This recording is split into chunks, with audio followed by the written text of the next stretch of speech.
Thank you, and thanks to the Organization of Autism Europe for giving me the opportunity to speak here today.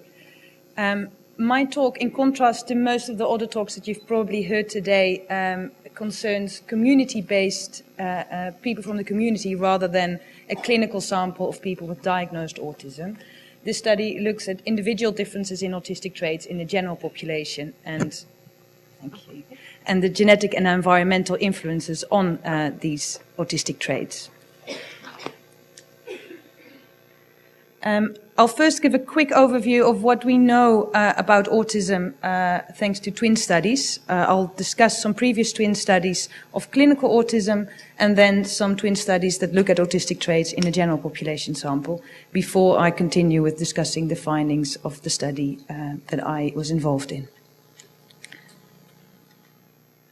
The first twin study was conducted in 1977 by Folstein and Rutter, and this hallmark study was the first to suggest that autism is in fact highly influenced by genetic effects. It was followed up by a few other relatively small twin studies, and all these studies focused on a narrow definition of autism, so classical autism. And all these studies found a remarkably higher concordance rate for autism in identical compared to non-identical twins.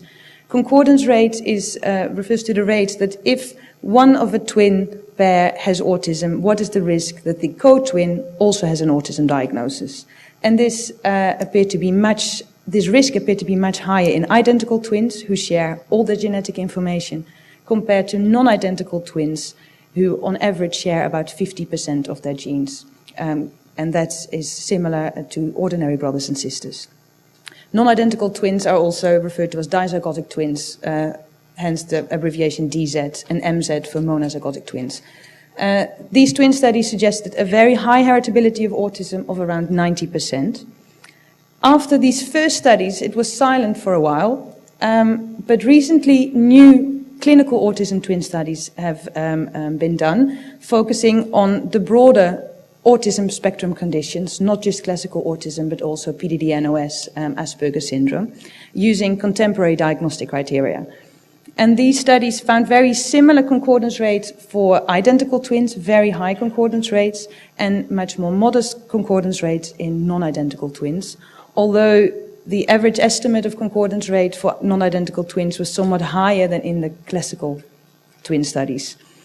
The most recent study by Lichtenstein and colleagues had enough participants to also look at a heritability estimate and suggest about 80% heritability for autism spectrum disorders.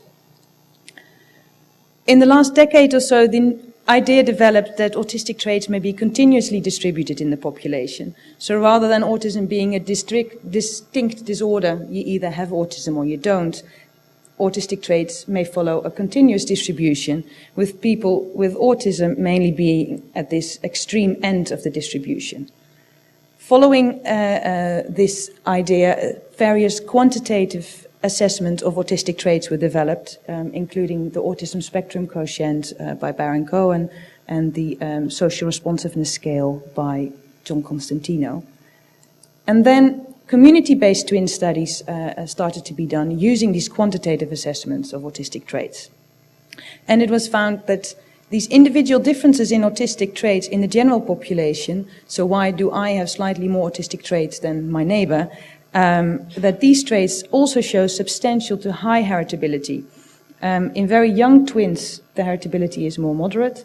In middle childhood to early adolescence, it's very highly heritable, as rated by parents or teachers. So either parents or teachers filled out a questionnaire assessing autistic traits. And there was one study in late adolescence that used a self-report measure of autistic traits that also found substantial heritability.